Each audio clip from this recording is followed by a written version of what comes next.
তুই কে আমি কে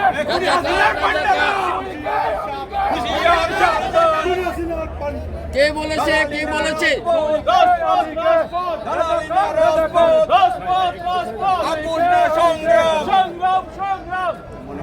তুই কে আমি কে তুই কে আমি কে কে বলেছে স্বৈরাচার স্বৈরাচার কে বলেছে স্বৈরাচার স্বৈরাচার কে বলেছে বিসমিল্লাহির রহমানির রহিম। দয়া করে আমি বক্তব্য সংক্ষেপ করব, কেউ অনুগ্রহ করে কথা না বললে খুশি হব। আজকের এই বিক্ষোভ ও অবস্থান প্রতিবাদ কর্মসূচির আমার সহচর সহবন্ধু সুদূর গণতান্ত্রিক দেশের নিউ ইয়র্ক স্টেটের বিএনপির সংগ্রামী সভাপতি মাওলানা অলিউর রহমান আতিকুল্লাহ, উপস্থিত বাংলাদেশ জাতীয়তাবাদী দলের কেন্দ্রীয় কমিটির নির্বাহী কমিটির সদস্য, আমেরিকা প্রবাসী যিনি বিএনপিকে সুসংগঠিত করেছেন আমার অত্যন্ত প্রিয় গিয়াস আহমেদ, উপস্থিত নিউ ইয়র্ক উত্তর দক্ষিণ বিএনপি অন্যান্য অঙ্গ সংগঠনের সংগ্রামী সহকর্মী বৃন্দ, প্রিয় উপস্থিতি, আসসালামু আলাইকুম।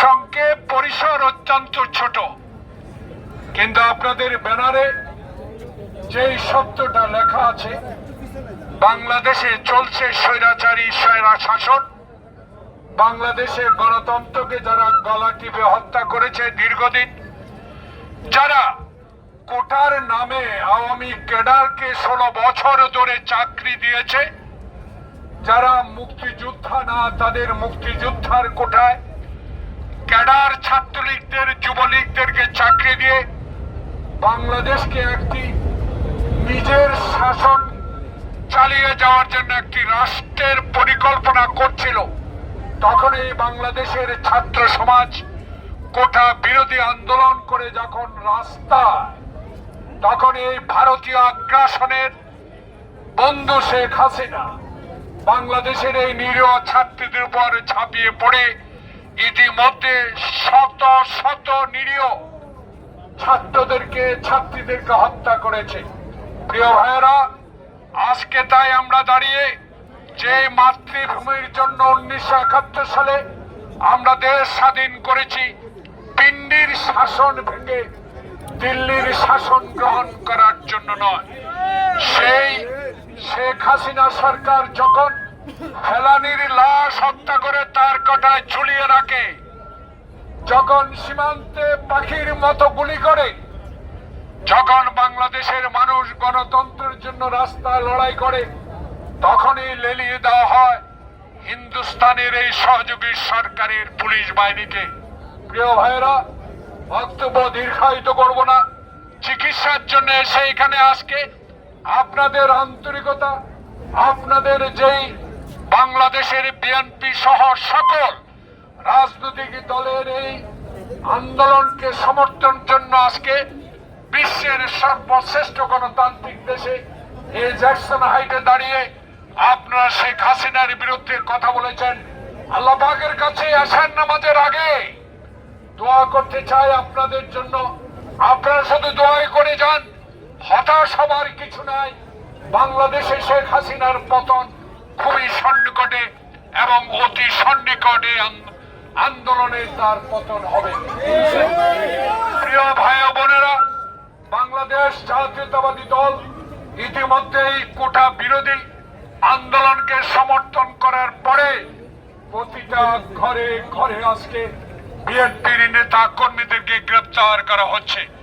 আজকে নজরুল ইসলাম খান, আমির খসরু, শহীদুদ্দিন চৌধুরী সহ রিজভী আহমদ সহ অসংখ্য নেতা কর্মীকে গ্রেপ্তার করা হচ্ছে। এই গ্রেপ্তারের ভয় দেখিয়ে শেখ হাসিনা ভারতীয় সহযোগিতা নিয়ে বাংলাদেশে আর সরকার পরিচালনা করতে পারবে না ইনশাল্লাহ ঘোষণা দিতে চাই। আজকে নিউ ইয়র্ক স্টেট বিএনপির নেতা কর্মী, উত্তর দক্ষিণ নেতা কর্মী, শ্রমিক দল, ছাত্র দল সবাইকে আশ্বস্ত করতে চাই, এই পতন খুব সন্নিকটে। যারা বাংলাদেশে গণতন্ত্র চায় না, যারা আমার স্বাধীন মাতৃভূমি দিয়ে ট্রেন লাইন চালু করবে, যারা বাংলাদেশের মোংলা বন্দর ব্যবহার করবে, সেই সরকারকে বাংলাদেশ জাতীয়তাবাদী দল সমর্থন করতে পারে না। তাই আমার প্রিয় নেতা তারেক রহমান বলেছে, আমাকে প্রধানমন্ত্রী করার জন্য নয়, বাংলাদেশে শেখ হাসিনার অধীনে মৃত ব্যক্তির ভোটের রোধে আমার ভোট আমি দিব। এই ভোটের মাধ্যমে বাংলাদেশে বিএনপি ক্ষমতায় যেতে চায়, চোরা ভোটে ক্ষমতায় যেতে চায় না, অনৈতিক ভোটে ক্ষমতায় যেতে চায় না। আজকে যারা বিএনপি চেয়ারপারসন, 3 বারের প্রধানমন্ত্রী, বাংলাদেশের যিনি স্বাধীনতা ঘোষণা করেছিলেন, সেই শহীদ রাষ্ট্রপতি জিয়াউর রহমানের বিধবা পত্নীকে আজকে ন্যূনতম চিকিৎসা না দিয়ে মৃত্যুর পথে ঠেলে দিচ্ছে। প্রিয় ভাইয়েরা, এই সরকার তাই ক্ষমতা থাকতে পারে না।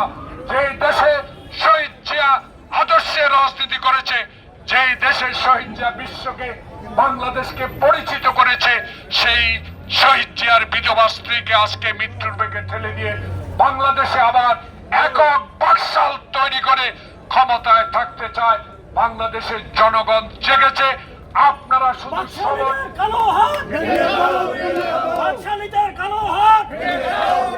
বাংলাদেশের জনগণ জেগেছে।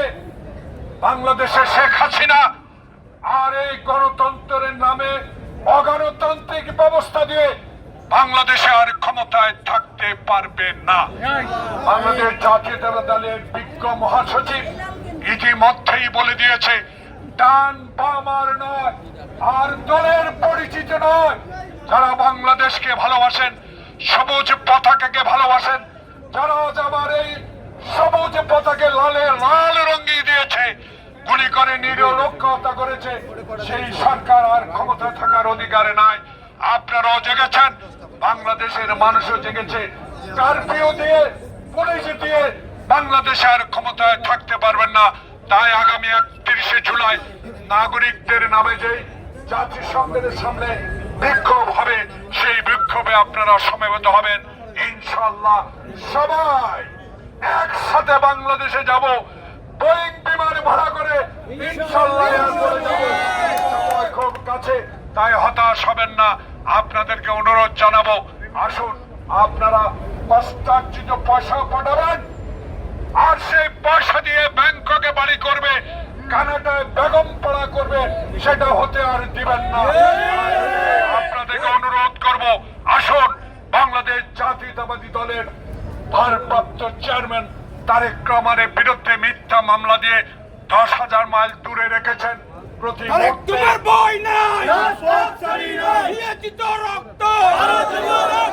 যারা আজকে মামলা দিয়ে তারেক রহমানকে বিদেশের মাটিতে রেখেছে, আমি গত 1 মাস, সেলিম জানে, আমি লন্ডনে ছিলাম, আমি দেখেছি রাত নাই দিন নাই সার্বক্ষণিক বাংলাদেশের মানুষের সেবা করার জন্য সে জেগে আছে। তাই আজকে সবাই আমার নেতা তারেক রহমানের জন্য দোয়া করবেন। ক্ষমতা বড় নয়, বড় হইল জনগণ, বড় হইল হিন্দুস্তানের বিরুদ্ধে লড়াই করতে হবে। এই লড়াইয়ে আমাদেরকে জিততে হবে। স্টেট বিএনপি সবাইকে আন্তরিক ধন্যবাদ। আসসালামু আলাইকুম। আমাদের মাঝে এখন উপস্থিত